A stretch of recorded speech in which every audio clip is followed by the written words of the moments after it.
Now let's turn to breaking news this morning in Georgia. Governor Brian Kemp and state officials holding a news conference there on the latest in Georgia. Let's listen in. I'm very appreciative of them being on the ground to take a look at that today, and I know they'll be hearing about that. Also on the way in this morning, spoke to Deputy Secretary Kathleen Hicks of the U.S. Department of Defense. She was just asking if we had any needs from DOD. I told them that General Wilson and the National Guard had the resources that we needed from a state perspective right now. We didn't have a need for federal action, and as of right now, that's where we are. General Wilson will speak more to that here in just a minute. After my urging, you all know that we had the 11 counties originally. We had a bipartisan letter of Congress supporting the 90 counties, and we're at 41 now. And as I've just mentioned, we'll continue to push for more counties and work with FEMA to do that.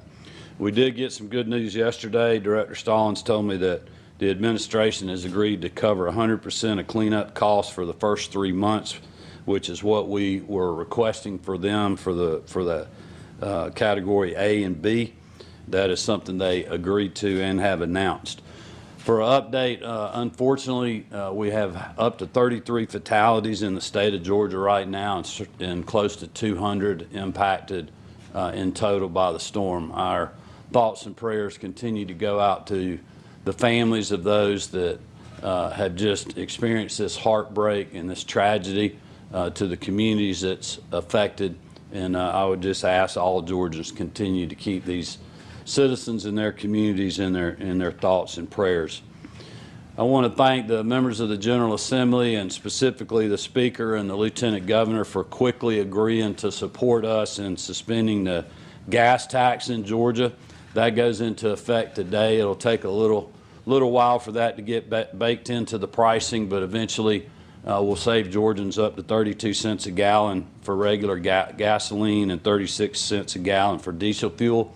A lot of people in rural communities that we talked to yesterday are spending a lot on fuel right now, responding to the storm, running generators to get their wells going, to power their homes, to power nursing home facilities and other things. And so we feel like this will economically help people a little bit, and I want to thank the General Assembly for doing that. We also work with the Department of Revenue and appreciate them waiving the penalties for using dyed diesel fuel. We started getting reports when we were on the ground about there's plenty of fuel out there. The problem is getting the fuel out of the tanks into vehicles or into storage containers because of the power situation. So we've allowed individuals to use off-road diesel on road. So people have farm supplies and other things, they can use that in any vehicle they got. We would encourage them to do that, and we'll keep people posted when we end that waiver. But currently in the state of emergency, we're going to allow people to do that. You'll hear from General Wilson, as I mentioned earlier. We're now at almost 2,000 Georgia National Guard citizen soldiers working across our state. They're doing an incredible job. Marty and I had the opportunity to visit with a lot of them when we were on the road the last couple of days. They are working very hard, loading water into trucks, chainsaw cut teams clearing roads, clearing lines for power companies, distributing meals, getting pods set up. Just incredible work. But we're at almost 2,000 strong now. Power update, roughly 270,000 meters are still out, or customers. That's down from a peak of about 1.3 million. Georgia Power has roughly 200,000 still without power. They've restored power to over 1.14 million customers, which is about 85%. I've been told they feel like later today or tomorrow they'll be at 90% of people back online. Just to put this in perspective, I know there's a lot of people that are frustrated out there, and I can certainly appreciate that, and Marty and I felt that when we were on the road yesterday, but also told them this is unprecedented that we're dealing with. Previously, the worst storm Georgia Power had ever dealt with, they had 1,700 poles that needed to be replaced. Currently, there are over 8,000 that have to be replaced. So this is just a significantly larger power outage storm that we've ever dealt with in the history of our state. They have more than 21,000 spans of wire down on the ground, which equals about 1,000 miles of wire that they have to get back up or either replace. Over 1,500 transformers were damaged. They had over 3,200 trees on power lines that they're having to clear. Some of those are over swamps, and they're having to actually use helicopters to remove trees from transmission lines, which is just incredibly dangerous, and incredibly talented people that are doing that work. They now have over 20,000 personnel working to get power back on. Our EMCs, 162,000 outages, primarily in South Central, Southeast, and East Georgia. That is down from a peak of 435,000 outages, affecting 1.25 million customers. They had 26 substations and approximately 20 high voltage transmission lines out of service from peak damage. 80% of transmission is now restored. Several of the EMCs are literally having to completely rebuild the network. The damage was so bad. They have more than doubled their workforce, but I would tell you, their customers are mainly in rural Georgia. It's a long way distance-wise between metering points, and it just takes a lot of time to get those poles and to get that network built back up.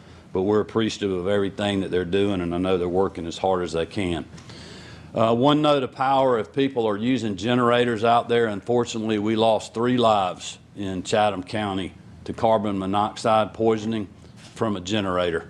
So just make sure, and I appreciate the media helping us message this, to make sure that your generator is placed a safe distance from your home or your shop or wherever it is that you're staying, to make sure that we do not have any more fatalities from generator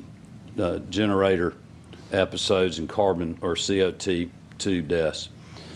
I told every county I went to yesterday in my opening remarks that no one was spared in the storm, and we've certainly seen that from the Big Bend area of Florida all the way through our state, through South Carolina, North Carolina, parts of Alabama, and Tennessee. And the stories that we heard and the things that we now know just really hits home for these communities and the families. One of the first lives lost was a first responder, Leon Davis, the Blackshear Fire Deputy Assistant Chief, when a tree fell on his truck while responding to a call. Trying to help those in need, he lost his own life. A 27-year-old mother in Thompson, Georgia, McDuffie County, and her 1-month-old twin boys were crushed by a falling tree when it hit their home. In Washington County, where Marty and I both were yesterday, a 7-year-old boy and a 4-year-old girl died when a tree fell on their home, trapped them inside that burning house. Marty and I had the opportunity to speak to both sets of first responders that had to respond to those calls. You can imagine the toll it's taken on them, on their colleagues, and on that local community. So again, I would ask all Georgians to keep these individuals and those families in your thoughts and prayers. And also, it is a reminder for us to watch out for each other from a mental health perspective. A lot of these people are working extremely long hours, putting themselves and their community ahead of their own families and their own homes that have trees laying on them. And just keep an eye on these individuals, make sure that they're getting the help that they need. And as the First Lady always reminds us, we've got the 988 hotline number and other resources available for those individuals.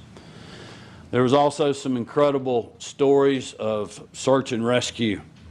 We heard one, I believe it was the Forestry Commission folks got to a lady that got so scared in her home during the storm, she got in her car to try to drive away from it. The road got blocked in front of her. She tried to back up. Trees started falling, blocked her in, basically trapped her in her car in the middle of her driveway.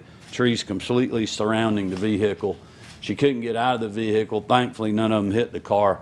But 3 days later, because the Georgia Forestry Commission and first responders were checking every home, they found her and got her out of that car and saved her life. But she'd been in there for 3 or 4 days. Those are the kind of stories that we heard when we were on the road out there. It's just amazing what our first responders were doing. There was an older lady that same type story. She was trapped in her home for several days, and we finally, or the local first responders finally got to her, literally saved her life as she was starting to run out of food or water. And then every community we went to, you just have everyday heroes that are stepping up, like the sheriff and his family in Glasscock County, the school superintendent there. They lost power to their school. Their food supply was going to go to waste. They took everything out of their freezers, got it to the sheriff, and they were literally cooking hot meals for people in their local community. We were in Johnson County and visited with a small church in Kite, Georgia, a new church. Divine intervention in some ways. This little old church has been feeding 400 to 600 people a day. And 2 months ago, I don't think the church even existed. But to hear the people that are telling those stories and doing that good work reminds you of what a resilient state that we live in and just what good people we have. And it's so heartwarming to see people coming together in times like this and in a time of need. We also had a pastor in Sandersville that prayed for us in the parking lot. And probably one of the best pictures I've seen of this whole storm episode was in Valdosta on Saturday when we were doing our press conference, and First Lady Marty Kemp was standing right beside me with a big white T-shirt that had big red letters on it that said pray. And somebody had given that to her in a previous storm at the State Operations Center over at GEMA. And that really said it all about really how this response started. And we'll continue to pray for everybody that's working so hard out there. We also had the opportunity at the end of the day on Tuesday night when we ate dinner at a little Mexican restaurant in Dublin. We saw a bunch of first responders. There weren't any of them that were anywhere close to living in our state. They were from New Jersey, Indiana, and other parts of the country that were down here helping us, just great individuals, just doing what they do, and we certainly thank them for that. The next morning, we were at the Georgia Power Base Camp. We got there right at 6:30 a.m. There's 500 and something trucks there, over 1,000 people. Most of them had already eaten breakfast before we got there and were starting to crank their trucks up. And then later that night, we're driving back and we're seeing people out there working 8 o'clock at night, the same people that started at 7 o'clock that morning. So they are doing everything in their power to get power back on, and we just shook a lot of hands and thanked them for what they were doing. So we've certainly seen resilience on full display in our state, and you'll hear from others here shortly. But I did, in closing, just want to give a quick BioLab update. EPD is in the State Operations Center with Director Sollins and the rest of the team. They continue to monitor and receive updates from local, state, and federal partners responding to the incident. The Department of Public Health is in coordination with GEMA and the Environmental Protection Agency, and we'll continue to monitor air quality levels as weather patterns change throughout the Atlanta metro area. As haze shifts toward the city, I know Mayor Dickens has urged residents to stay cautious, take precautions, and limit their outdoor activity till noon today. I would just encourage people to stay paying attention to their local media outlets and to any notices that GEMA, Public Health, or the EPA, or local elected officials like Mayor Dickens and the folks in Rockdale County continue to put out. Residents in Rockdale County and the surrounding areas should continue to listen for any updates from the EPA and local guidance. With that, let's hear from the rest of the team, and then we'll be glad to take some questions when we get finished. Thank you. You've been listening to Georgia Governor Brian Kemp on the aftermath of Helene in Georgia. First, want to get to some key Georgia points. First of all, according to the governor, 41 counties now are eligible for FEMA assistance in the state.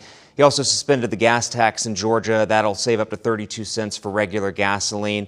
And he did specify 270,000 meters are still out of power in the state, but that's down from 1.3 million. But whether you're in Georgia, South Carolina, or North Carolina, I do want to call this out this morning. If you are in one of those FEMA FEMA disaster counties, you can apply for assistance. That number is 1-800-621-FEMA. Again, 1-800-621-FEMA. We've also been sharing the website at the bottom of our screen throughout the morning. It's disasterassistance.gov.